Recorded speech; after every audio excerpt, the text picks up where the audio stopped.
नमस्कार, daily update में आपका स्वागत है। मैं आपके साथ अंजलि। डेली अपडेट में देखेंगे आपको खबरें जिनका है आपसे सरोकार। आइए नजर डालेंगे आज की अहम खबरों पर। हमास ने तेल अवीव पर दागे 5000 रॉकेट, रिहायशी इमारतों को बनाया निशाना। इजराइल ने भी किया जंग ऐलान। आपको बता दें, हमास के आतंकवादियों ने शनिवार तड़के इजराइल की ओर दर्ज रॉकेट दागे, जिससे युद्ध की स्थिति बन गई। जवाबी कार्रवाई में इजरायली सेना ने भी गाजा पट्टी में हवाई हमले किए। एक बार फिर जंग के समय में मिडिल ईस्ट हमास ने दागे 5000 रॉकेट। इजराइल ने की युद्ध की घोषणा। फिलिस्तीनी आतंकियों द्वारा गाजा पट्टी की तरफ से इजराइल के कई रिहायशी इलाकों पर रॉकेट दागे गए, जिससे एक महिला की मौत हो गई। हमले के बाद इजराइल ने युद्ध की घोषणा कर दी। हमास के हमले के बाद बोले भारत में इजराइल के राजदूत नाओर गिलोन ने दावा किया कि जीत इजराइल की ही होगी। हालांकि उन्होंने इस बात को स्वीकार किया है कि ये हालात साधारण नहीं है। दिल्ली में बढ़ने लगा वायु प्रदूषण, हवा हुई खराब। AQI 200 के पार पहुंचा। दिल्ली में शुक्रवार को वायु गुणवत्ता सूचकांक खराब श्रेणी में पहुंचने के बाद ग्रैप का पहला स्टेज लागू किया जा चुका है। वहीं शनिवार को भी AQI खराब श्रेणी में है। पीएम के खिलाफ जारी पोस्टर पर भड़के मुख्तार अब्बास नकवी, कांग्रेस पर बैन लगाने की मांग। केरल कांग्रेस पार्टी की तरफ से पीएम मोदी की तुलना मोहम्मद बिन तुगलक से करने के बाद बीजेपी नेता मुख्तार अब्बास नकवी ने कांग्रेस पर बैन लगाने की मांग की। महादेव ऐप घोटाले से जुड़ी खबर। कपड़ा बेचने वाला स्टोरिया लोगों को चूना लगा बना अरबों का मालिक। महादेव बेटिंग ऐप के प्रमोटर सौरभ चंद्राकर की कहानी बेहद ही दिलचस्प है। कभी कपड़ा बेचने वाला सौरभ धांधली के जरिए अरबों का मालिक बन गया। संजय सिंह की गिरफ्तारी को बड़ा मुद्दा बनाने से चूक गया इंडिया गठबंधन। आप नेता संजय सिंह राज्यसभा के सदस्य हैं, इंडिया गठबंधन के लिए एक्टिव भी रहे हैं। इंडिया गठबंधन ने कोशिश की होती, संजय सिंह की गिरफ्तारी एक बहुत बड़ा मुद्दा बन गया होता। विपक्ष अपनी ताकत दिखाने का मौका चूक गया। संजय सिंह के एक और करीबी पर ईडी का शिकंजा। दिल्ली शराब घोटाले मामले में विवेक त्यागी से पूछताछ। दिल्ली के शराब नीति मामले से जुड़े मनी लॉन्ड्रिंग के एक केस में ईडी ने आप सांसद संजय सिंह को बुधवार को गिरफ्तार किया था।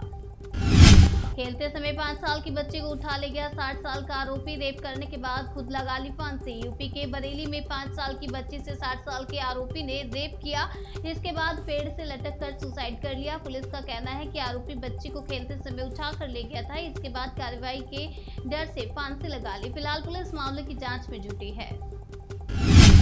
खबर हरियाणा से है। बिना बारिश शहर में आ गया सैलाब। सड़कों पर कई फीट पानी। हरियाणा के सोनीपत में बिना बारिश के ही शहर में सैलाब आ गया है। सड़कें डूब गई हैं। सैकड़ों एकड़ फसलें भी बर्बाद हो गई। सूचना के बाद अधिकारी मौके पर पहुंचे और जायजा लिया। अफसरों का कहना है कि पश्चिमी यमुना लिंक नहर टूटने से जल भराव हुआ है। कनाडा से आई बुरी खबर। प्लेन क्रैश में मारे गए इंडिया के 2 ट्रेनी पायलट। कनाडा से शनिवार को एक बुरी खबर आई। वहां एक विमान हादसा हो गया, जिसमें भारत के 2 ट्रेनी पायलट्स में 3 लोगों की मौत हो गई। दोनों ट्रेनी पायलट मुंबई के रहने वाले थे। मौके पर एक टीम पहुंच गई है। हादसे का कारण पता किया जा रहा है। पंजाब में गरमाया SYL का मुद्दा। सीएम मान के घर के बाहर बीजेपी का प्रदर्शन। पंजाब में SYL के मुद्दे को लेकर बीजेपी नेताओं ने चंडीगढ़ में सीएम भगवंत मान के आवास के बाहर विरोध प्रदर्शन किया। महाघोटाले की बात। पार्टी आप के नेता गृह मंत्री अनिल विज ने सीएम अरविंद केजरीवाल पर साधा निशाना। गृह मंत्री अनिल विज ने आम आदमी पार्टी पर निशाना साधा। उन्होंने आप नेता संजय सिंह की गिरफ्तारी को लेकर आप संयोजक अरविंद केजरीवाल को घेरा।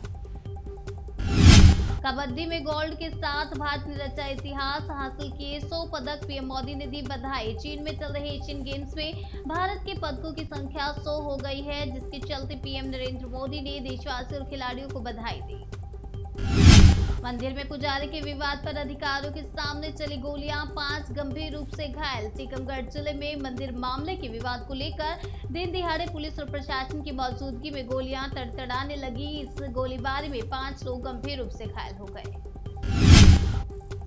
राज्य मंत्री जाहिद खान की रैली में चले लात घुसे 2 युवकों ने दिखाए काले झंडे तो समर्थकों ने की मारपीट। मंत्री जाहिदा खान के कामा विधानसभा क्षेत्र में जनसंपर्क रैली के दौरान 2 युवकों ने उन्हें काला झंडा दिखाया, जिसके बाद मंत्री के समर्थकों ने युवकों की जमकर पिटाई की। 7 दिन बाद सकुशल घर लौटा जवान, नक्सलियों ने अदालत लगाकर किया रिहा, मुखबिर के शक पर किया था अगवा। बीजापुर में बीते सप्ताह नक्सलियों द्वारा अगवा किए गए बस्तर फाइटर्स के जवान को रिहा कर दिया गया। नक्सलियों ने जवान को किसी भी तरह का कोई नुकसान नहीं पहुंचाया। बीजेपी ने राहुल गांधी का जारी किया विवादित पोस्टर, दिल्ली की सियासत में मचा बवाल। पोस्टर को लेकर कांग्रेस में रोष, दिल्ली के अलग अलग जिलों और जगहों में भारी संख्या में कांग्रेस के युवा कार्यकर्ता, महिला कार्यकर्ता और वरिष्ठ कार्यकर्ता विरोध प्रदर्शन में शामिल हुए। केजरीवाल सरकार जल्द लाएगी पॉलिसी, करंट से होने वाली दुर्घटनाओं पर बिजली कंपनियों को देना होगा मुआवजा।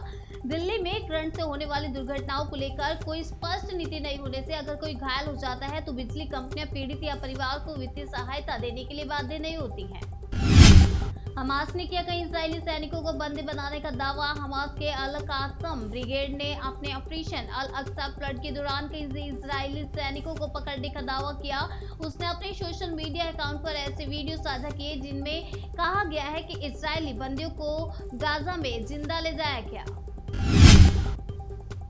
खबरों से रहने के लिए अपडेट देखते रहिए जनसेतु का खास प्रोग्राम डेली अपडेट।